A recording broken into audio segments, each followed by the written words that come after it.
Namaskar everyone. You are watching Jain Kasak and welcome to the special episode of Mission CyberSafe series. આજે આપણી સાથે જોડાયેલા છે ખૂબ જ ખાસ વ્યક્તિ, police inspector of Navsari cyber crime police station Shri Umang Modi sir. Welcome sir. Thank you કસક. Sir, આપણે વારંવાર સાંભળીએ છીએ આ 1930 હેલ્પલાઇન નંબર 1930, તો તમે આપણા ઓડિયન્સને સમજાવી શકો છો કે એક્ઝેક્ટલી આ હેલ્પલાઇન નંબર કઈ રીતના વર્ક કરી રહી છે? જે રીતે 108ની સિસ્ટમ કામ કરે છે એ જ રીતે 1930ની સિસ્ટમ કામ કરે છે.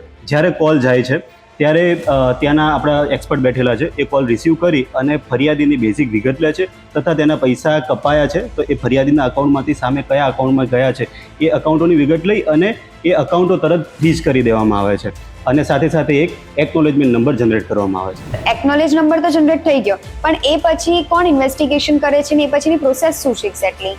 આ એકનોલેજમેન્ટ નંબર જે જનરેટ થયો છે એ પછી પોર્ટલ દ્વારા જે તે જિલ્લાની પોલીસને ટ્રાન્સફર કરવામાં આવે છે અને આગળની તપાસ, અરજી ઉપરથી ગુનો દાખલ કરવા જેવું હોય, આરોપી પકડવાની વગેરે તમામ કામગીરી એ જે તે લોકલ પોલીસ સ્ટેશન દ્વારા કરવામાં આવે છે.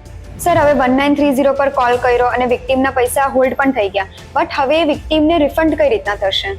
સો બેસિકલી આ પૈસા જે અરજદારના હોલ્ડ થયેલા છે એ પૈસા પરત અપાવવાની કામગીરી એટલે કે રિફંડની કામગીરી એ જે પોલીસ સ્ટેશન દ્વારા એની અરજીની તપાસ થઈ રહી છે એ પોલીસ સ્ટેશન દ્વારા જ રિફંડની કામગીરી થશે અને એમાં એક કોર્ટની નાની એવી પ્રોસિજર છે એ જે તે પોસ્ટે દ્વારા તમને સમજાવવામાં આવશે.